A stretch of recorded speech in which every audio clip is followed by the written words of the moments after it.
All right. So let's just go through the problem statement first. It takes a minute or two to even understand what the question is asking. So you have to digest it slowly. Okay. So the figure given below shows the plan view of a 3-cell unconfined aquifer model. Okay. So there's some information that's come to you. Number one, it's a plan view. Number two, it's an unconfined aquifer. Okay. And it's 3 cells. That's pretty obvious from the figure itself. The width of the aquifer strip is 3000 meters. Okay, in plan view, the width. And the size of each cell is 4000 meters. So delta X is 4000 meters. Okay. The hydraulic conductivity of the aquifer is constant at 20 meters per day. Okay. The recharge rate into the aquifer is 1 mm per day, 0.8 mm per day, and 0.8 mm per day in cells 1, 2, and 3 respectively. So the recharge into each cell is variable and it's given to us. Okay. The corresponding pumping rates in the cells are Q1, Q2, and Q3 respectively. The left-hand side boundary is a river, which can be simulated as a constant head boundary, right? Okay. With a water level of 10 meters above the aquifer bottom, that is the datum. The remaining 3 boundaries are no flow boundaries, right? To the north, to the east, and to the top, the bottom, and the right side, you have no flow boundaries. Okay, so that is the setup of this particular model. Now, before we go even any further into this, when I convert this into a numerical model, now is this numerical model going to be a 1D model or a 2D model or a 3D model? Okay, one finger up for 1D model, two fingers for 2D. 2D. Ah, okay. Why is it a 2D model?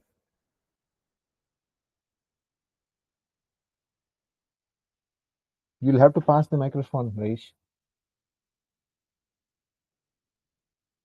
and unmute.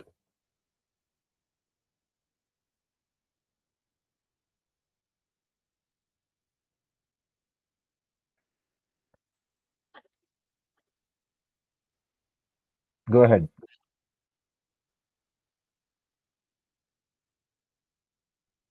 Can you hear me, sir? Yeah, go ahead. Uh, because they're both X and Y directions. Because they are both X and Y directions. Okay. Now you're given cell 1, 2, and 3. Okay. So inside each cell, the head is assumed to be constant, right? Yes. Yes. Okay. So now can you refine your answer? Is it a 1D problem or a 2D problem? 1D. 1D.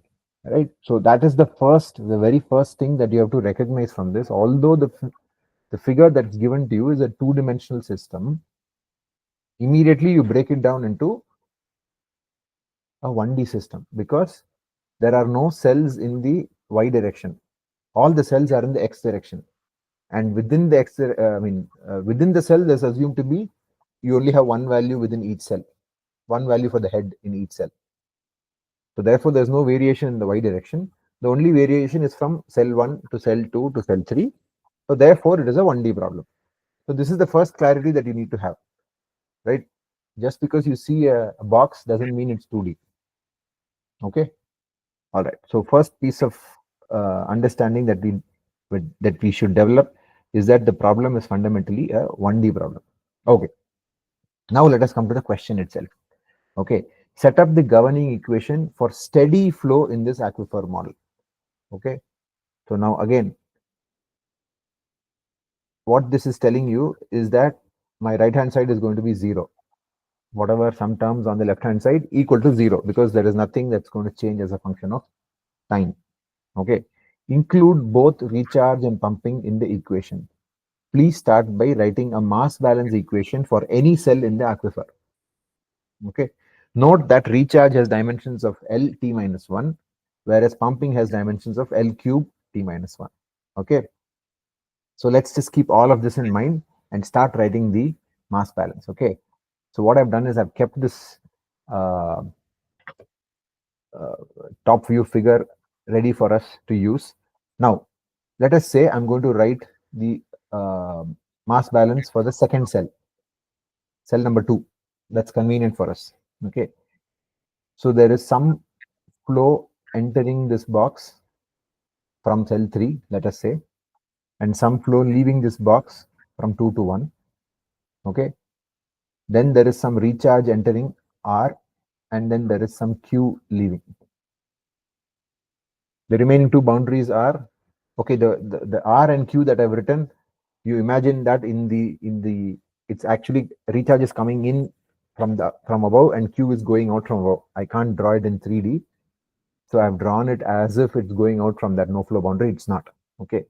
So flow is coming in from 3 into 2 and leaving from 2 towards 1.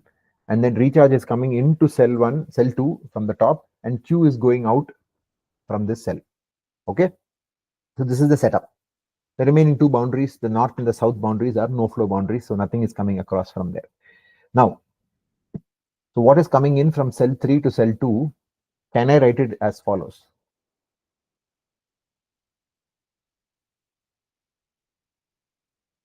Minus K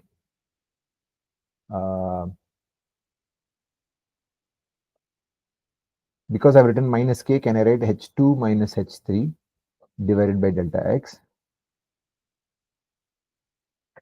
Okay, so now this term has got units of LT minus 1 so far. Okay, keep that in mind. Now, this flow is coming through an area. What is the area through which this flow is coming in?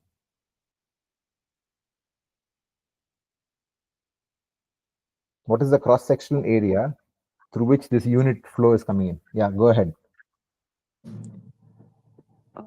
3000 into 10. The 3000. the width into the height of the aquifer, the width of that W times the width of the aquifer, thickness of the aquifer. Thickness of the aquifer. Okay. Now you have to be careful here. Let's go back to the problem statement. The problem statement says the left-hand side boundary is a river, which can be simulated as a constant head boundary with a water level of 10 meters above the aquifer bottom. Okay, that is the datum. So that is the river. Okay. So now between cell 2 and 3, what is the thickness through which the flow is coming in?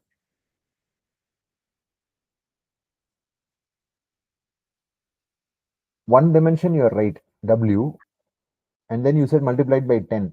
I don't agree with you there. Now there are multiple ways of writing the next thickness.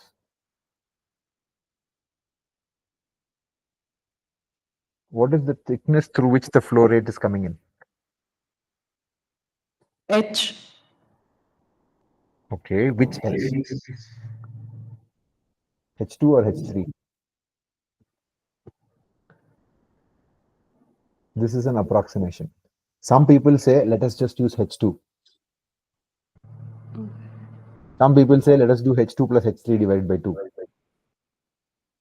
There is no correct answer to this. Different people can conceptualize it different ways. So this is, let us just say H2. Okay, it's not a problem. It's not a major problem.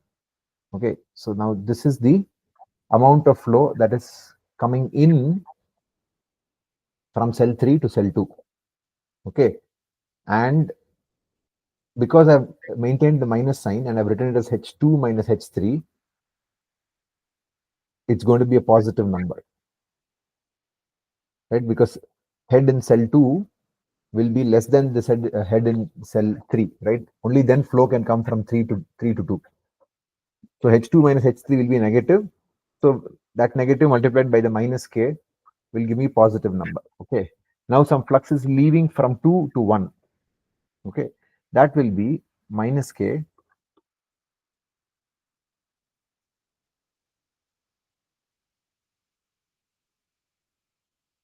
Okay, now we have to be careful here.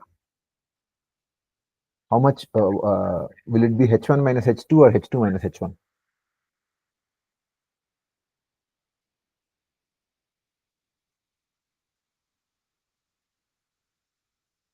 Remember, the first term is going to be positive. because of the way I've written H2 minus H3. H2 for the flow. First of all, do you agree with the flow directions I've assumed?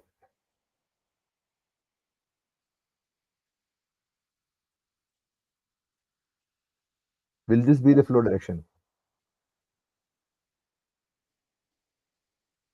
Yes, from the aquifer to the river. From the aquifer to the river. Correct. So therefore, the flow will be from 3 to 2, and then 2 to 1, and then from 1 to river. Right. So therefore, the first term is going to have a positive sign, which is consistent with our understanding of mass entering the aquifer, mass entering cell 2. Now mass is leaving cell 2 and entering cell 1. So I should have a negative sign. Okay. So for this negative sign to be consistent with whatever term I'm going to write in here, I will write it as H2 minus H1 divided by delta X times W. Now, what should I write? H2 or H1? Be consistent.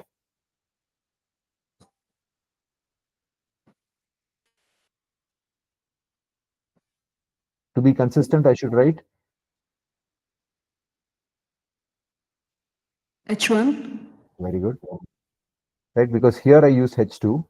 So to be consistent, the saturated thickness through which the flow is going out, I'll have to write H1 because that will be the okay. Anyway, so now my first term will be positive. The second term, the way I've written it, will already will have a positive sign. Therefore, the negative takes care of the fact that it is leaving the aquifer. Okay, so now this is the setup so far. Okay, what else should we write? Now, so then recharge is coming in. So recharge is coming into this aquifer. Now let's look at the dimensions of these terms so far. This is LT minus 1. This one will have no dimensions. This is L square. Right, so I have L cube T minus 1. So R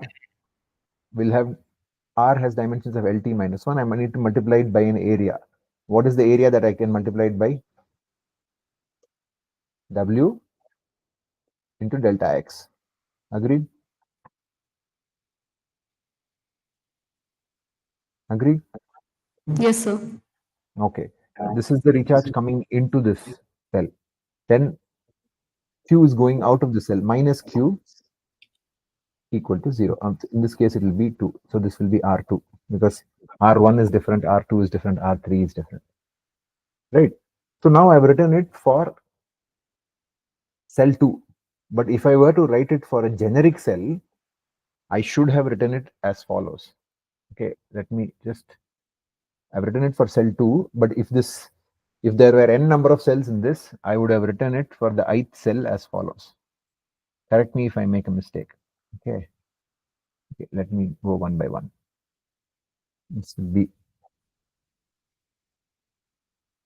I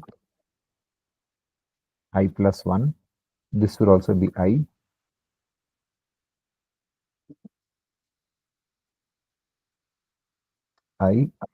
minus 1, I minus 1.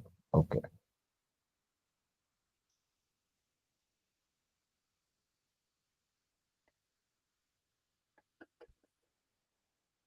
And then of course this R2 and Q2 will be Ri and Qi.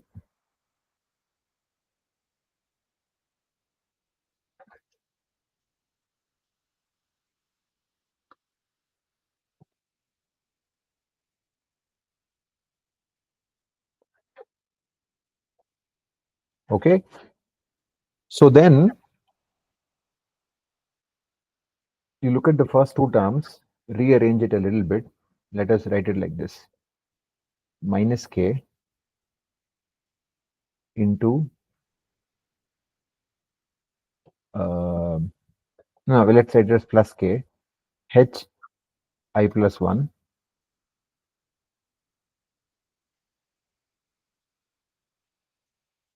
So there's a minus here, there's a minus here, so it will be Hi plus 1.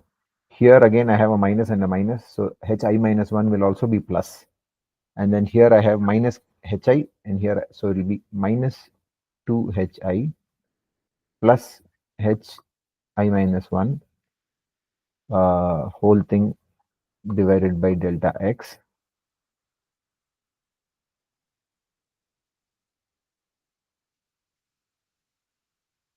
Yeah, but I have to be careful here because it is messy right now.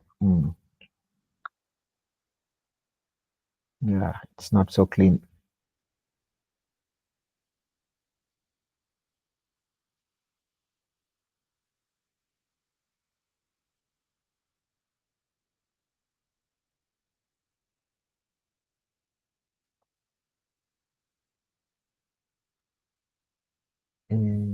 Yeah,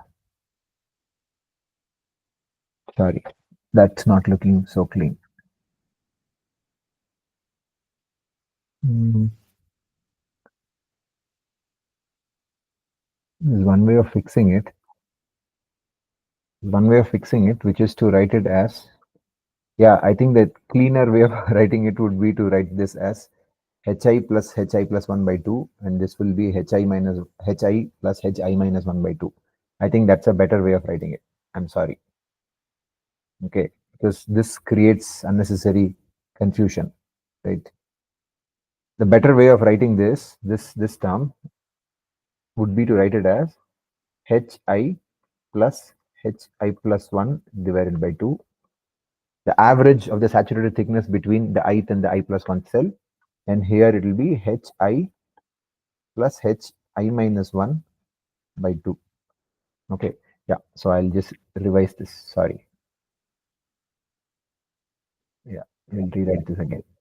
This is okay. What I've done, it's just cleaner to write it like this. Okay, so then what happens is I have a w term that's common here, and these two terms, it's a minus b into a plus b, so that's a square minus b square, and this one will be again hi square minus hi plus 1 square, something like that, right? A square minus b square. Let's write it like that. So it'll be minus k divided by delta x into w divided by 2. So all of that goes out. So here I'll have hi square minus hi plus 1 square plus hi square minus hi minus 1 square. Is that right? The algebra is working out. I hope I'm not messed up anything there. Okay. Plus ri w delta x minus qi equal to 0. And then if you get rid of that minus sign, you will get the nice I plus 1 square, I minus 1 square will be positive, and the hi square will be minus 2 hi square. Okay. Then you divide the entire equation. Is coming in. Okay. Any questions so far? You understand what we are doing right now? If you divide this equation throughout by w into delta x, right? What you will get is, if I divide this equation throughout by w into delta x, I will get this w into delta x will disappear, and then here this w will also, oh sorry, this w will go away,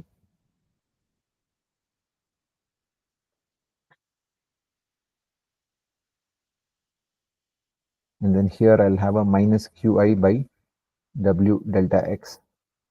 So here I'll have a delta x square, and then if this minus sign goes away, I will be left with again hi plus 1 square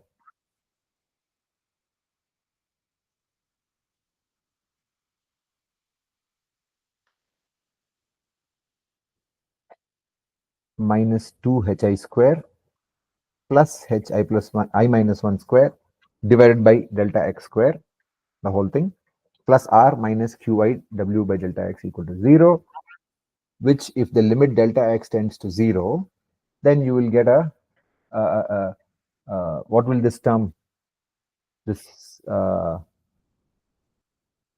this term will simplify to, what will it simplify to? Of course, delta x doesn't tend to 0 in this case, but you can actually leave it like this. This itself is a is a is a numerical form of the equation, and it's solvable actually, right? So you can leave it in this form. right? And then you can go ahead with solving the rest of the problem. Any questions so far?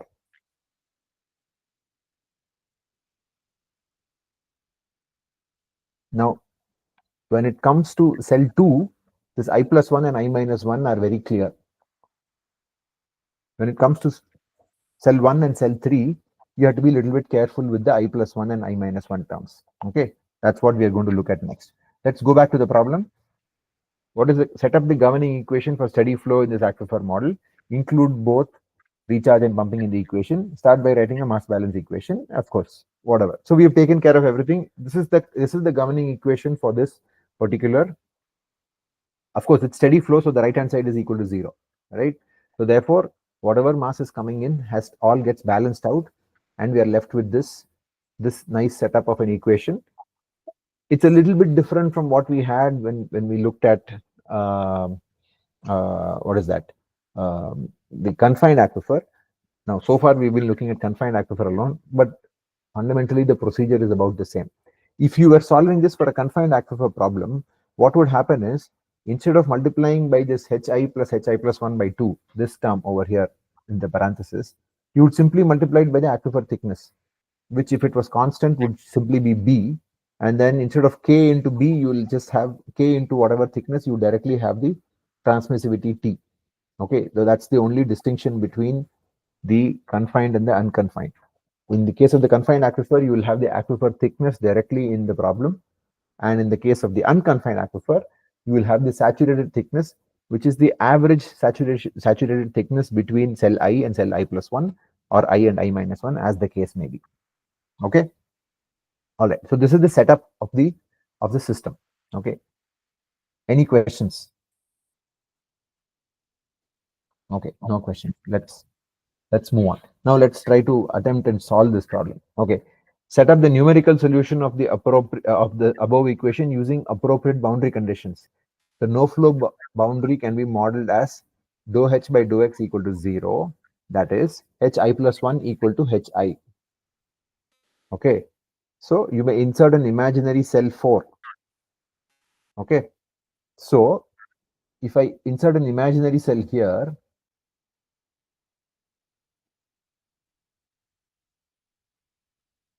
what does it mean to say that there is no flow here? Whenever there is no flow, it either means k is equal to 0 or dh by dx equal to 0. Right? K cannot be 0 because k is whatever, some 20 meters per day it's given. So the only way to simulate no flow boundary is to say this term dh by dx equal to 0. How can dh by dx be 0? It can only be 0 if hi and hi plus 1 are one and the same, right? Because there's a physical distance between these two cell 3 and the imaginary cell 4. But if hi and hi plus 1 are equal, then what will happen? Just go back to the previous problem. I've written previous slide. I've written hi plus 1 square minus 2 hi square plus hi minus 1 square, right? If hi plus 1 and hi are equal, what will happen?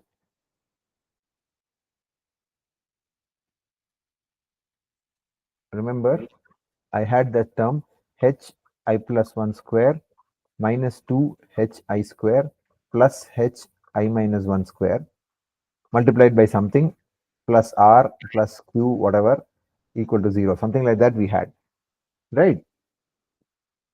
Now if in this case, if hi plus 1 becomes equal to hi for cell number 3 alone, remember cell number 3 has got a no flow boundary here, and to simulate that I just insert an imaginary cell over here which doesn't exist in reality, but because I want to create that no flow boundary, I put in one imaginary cell right next to cell 3, call it cell 4, and in that cell, because the boundary is no flow, I will say that the head in that cell is equal to head in cell 3.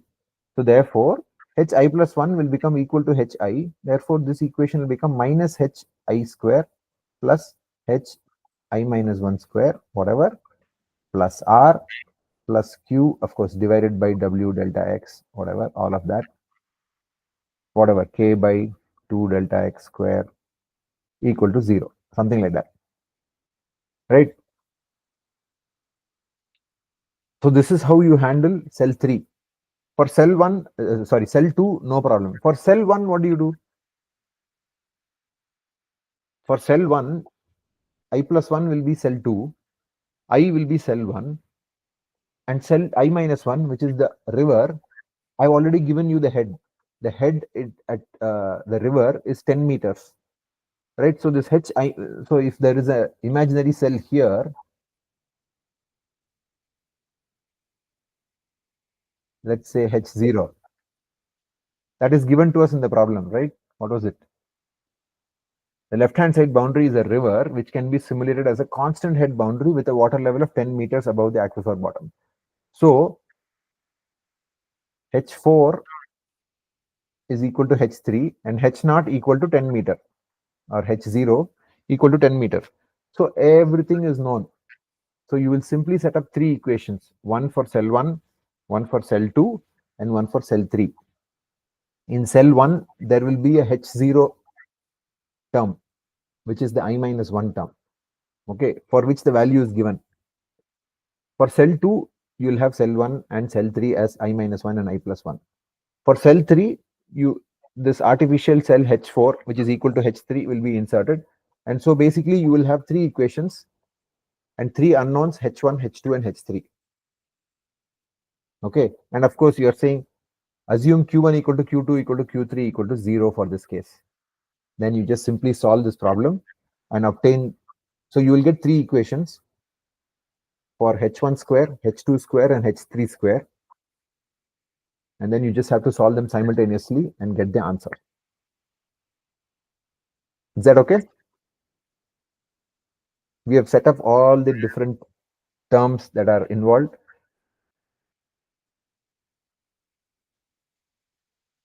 So there's only one cell, cell 2, which has got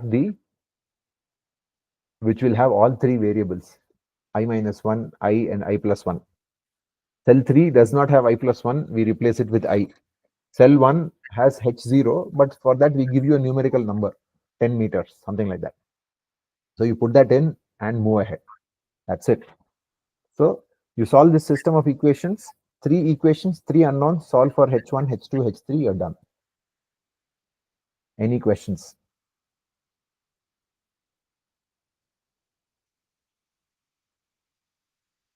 Okay. I'm assuming there are no questions. Let's go to the next part of the problem. Next part of the problem. Set Q1 equal to so and so, Q2 equal to something, Q3 equal to something, and then solve the system of equations again. Right. So now this is the next part of the problem. Again, you come back to the same equation. In the first part, you set Q1 equal to Q2 equal to Q3 equal to 0 and solve it. You will get some answer. The next part, you are given some numbers, put that in, solve it. Put those numbers into that system of equations. Everything is set up. You just have to put in these new numbers along with the other W, delta X, all of that information. Put that all inside and then solve the system of equations again. You get the answer for H1, H2, H3. Now, the smart way of doing this is to keep everything in symbols until the very end. Don't start putting in numbers and then getting handling symbols is much easier than handling numbers. Okay, keep it in symbolic notation, and then at one stage you just put in the numbers for, when you finally simplify it, you can get you can very quickly answer the question by just putting in the numbers and then solving for the unknown, right? Instead of converting everything to numbers, then there's possibility of calculation mistakes, this, that, all of that will happen. Okay, so the smart way of handling it is to keep everything in symbolic notation and then substitute once Q equal to 0 and solve it. Substitute the next time with these numbers for Q, whatever it is, and solve it. Okay. All right. Oh, that's it. Any questions on this problem? It is laborious, but it is not complicated. There's a difference, right? It involves lots of steps, but the fundamental idea is fairly straightforward. right? And once you set it up to solve this system of equations, it will take you 5-10 minutes to solve one system of equations. Once you set up the equations, everything is straightforward after that. Okay. All right. So we'll move on now. We'll move on to one more problem. This also appeared in last year's uh, final exam. So I just thought I would give you guys some practice before the final exam. Next week is the final exam, right? So our exam is on Friday or Friday. Exam starts next Wednesday, right? Or Monday? Wednesday. Anyway, we'll work on that. No problem. Okay. A horizontal sand column of length L, cross section A, and hydraulic conductivity K connects two vertical reservoirs of cross-sectional areas A1 at x equal to 0 and A2 at x equal to L. Show that the difference in elevations h equal to h of t of the water levels in the two reservoirs is given by the following expression: h equal to h naught into e power minus ka by L 1 by A1 plus 1 by A2 into t, where the initial difference h naught h0 equal to capital H naught. And then I've given a hint to solve this particular problem. Okay, now the first thing to do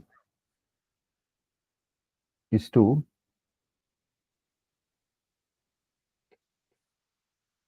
convert this into a picture.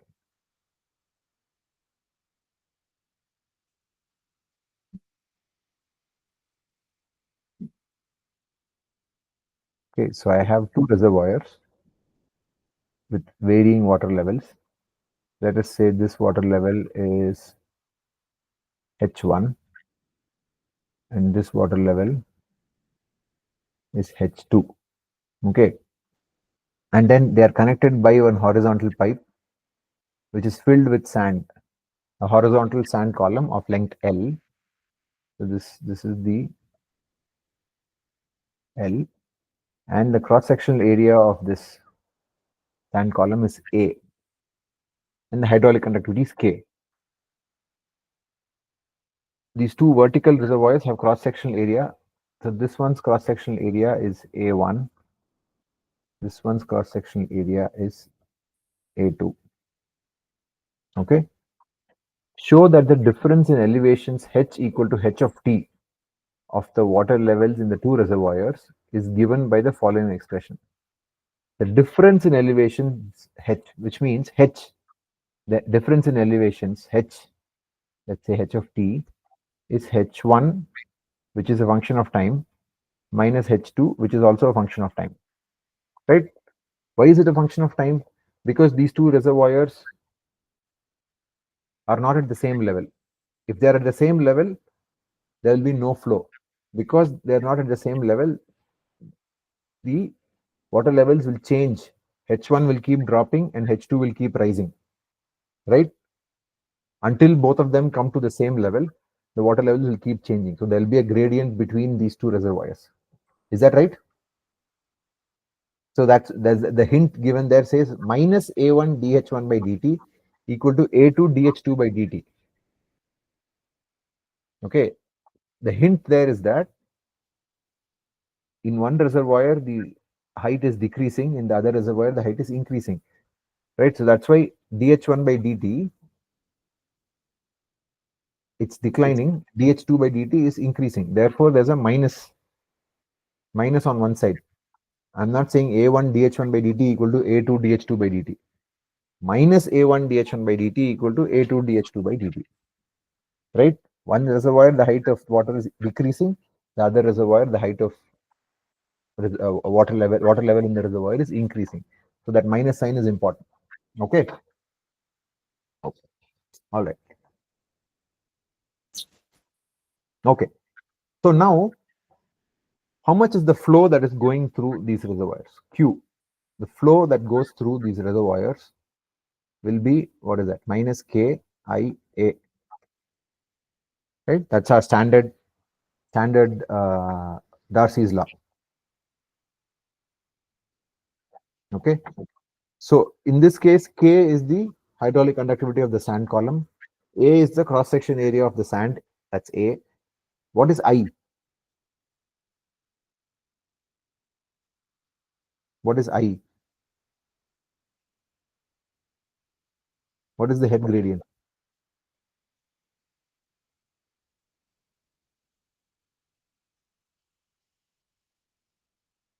What is I?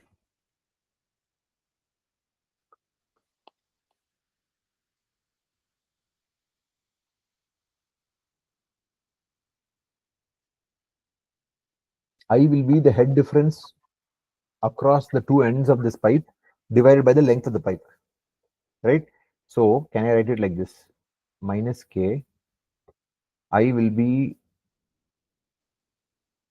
H of T, the head difference between the two pipes, which is given by this expression, divided by L into A. Is that right? Now we have to be careful here. The way I've written H, I've written it as H1 minus H2. Will that be positive or negative? This H1 minus H2, the way I've written it, H1 is greater than H2, right? That's why the flow is going from reservoir 1 towards reservoir 2. I could have also written it the other way around. I could have written it as H2 minus H1, right? If the flow was going in the other direction, then I would have written it as H2 minus H1. I have assumed H1 is greater than H2. There's no reason why you can't assume H2 is greater than H1.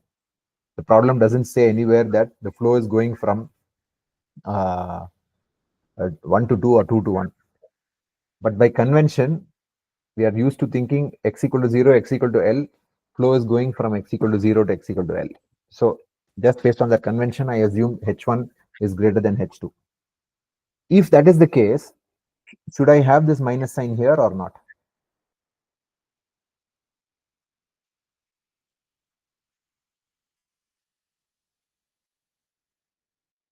What is the significance of this minus sign over here? The minus sign over here, the significance is that it is indicating that flow is going from high head to low head, right? So typically when I write this gradient, I will write H2 minus H1 with the understanding that H2 is lower than H1. In this case, H2 is lower than H1, but I'm writing H as H1 minus H2, so it's already positive, so I don't need that negative sign, right? So in this case, I can just make this plus. Agreed?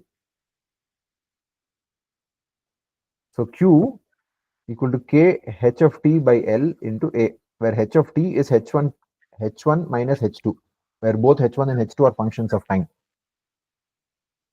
Okay, so keep that in mind.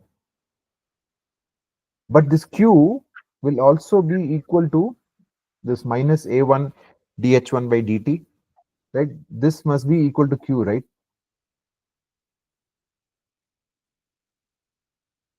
The amount of flow going through this sand column, this horizontal sand column, must be equal to area of cross section of reservoir 1 into dH1 by dt minus A1, whatever, which must be equal to A2 times dH2 by dt, right?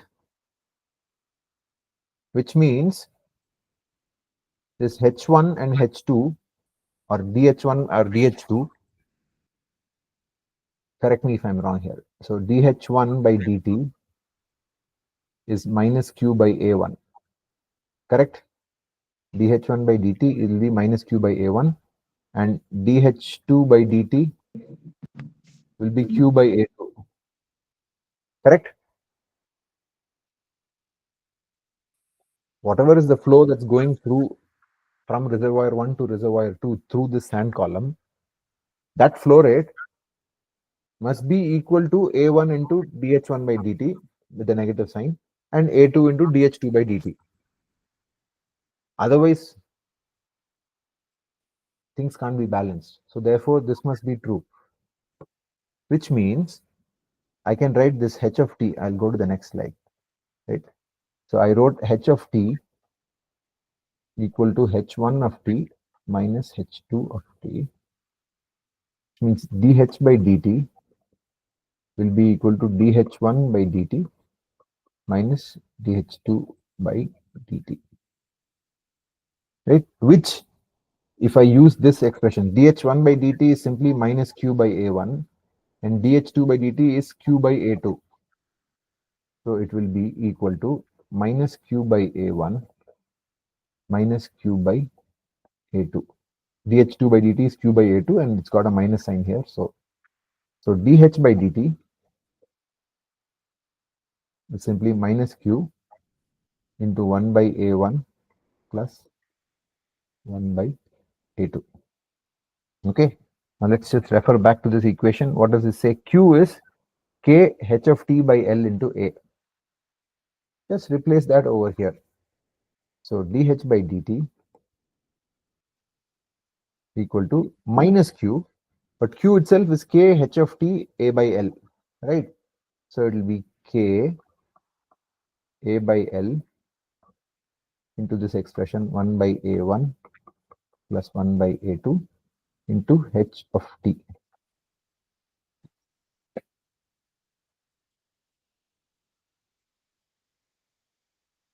Oh, sorry, there should be a minus sign.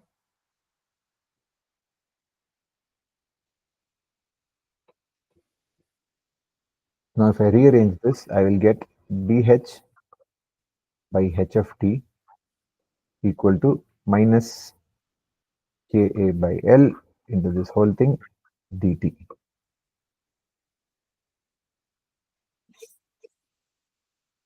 Okay, so we are almost there.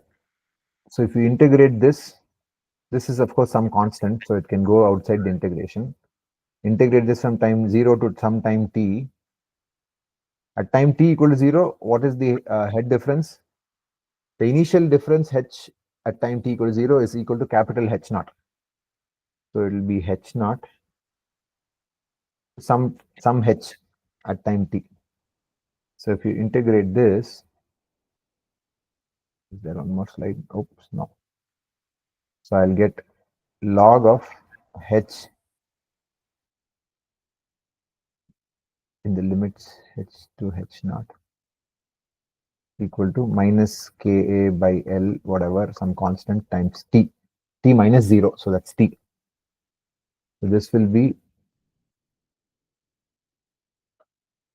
log of h by h naught equal to minus whatever something times t. So if you take the exponent on both sides, you will get h equal to h naught e power minus whatever times t. That's what the question was asking, right? So h equal to h naught e power whatever minus ka by L, blah blah blah. Okay. So these are just two of the problems that we had in the final exam last year. This is just for your kind of to help you prepare for your final exam. This is the kind of questions that you can expect. There are of course other straightforward types of questions where you're given a well, you're given a an observation well so many meters away. This is the t, this is the s, this is the time, how much drawdown will happen, use Cooper-Jacob approximation, that kind of stuff where it's a simple direct application of the formula itself, right? There is no big nothing. Of course, you don't have to memorize formulas. If the Cooper-Jacob approximation is needed, it will be given to you. If you need the well function table, right, for the Theis solution, that will be given to you. You just have to look up the value for the argument u equal to r square s by 4 tt and all of that, and solve the problem, right? So those kinds of problems are fundamentally, just an application of, an existing equation, and whatever numbers are required are just supplied to you. These two problems that I just discussed, these are more conceptual, where you need to be able to visualize the problem and be able to apply it in an abstract kind of manner and solve it. Okay. The ones where there will be some aspect of memory that is tested, right? So some minor questions about Darcy's law or this or that, where you are expected to remember something. You have to, you're supposed to remember, for example, that the pore water velocity, how do you obtain that from the Darcy velocity? You take your Darcy velocity divided by the porosity, something like that, right? Some minor things here and there, which we have covered over the entire semester. Those are the kinds of things that are required for you to recollect from memory and be able to write them. But those will not be worth some major proportion of your marks, right? Those will be minor here and there, small questions which will require just recalling something from memory and writing the answer, right? True or false, something like that. Okay. Whereas most of the other questions will require you to apply something that you know and be able to answer questions, uh, or maybe be given some statements which you have to say, is this statement true or false, and give some reasons, right? So that would be more of a understanding based kind of thing. Or be given a system and said, this is a steady state system in a confined aquifer with this or with that, write the governing equation for that. So there you'll set it up and then just go step by step and arrive at the governing equation for a particular type of system, whatever it may be, right? So that is the expectation from the final exam, right?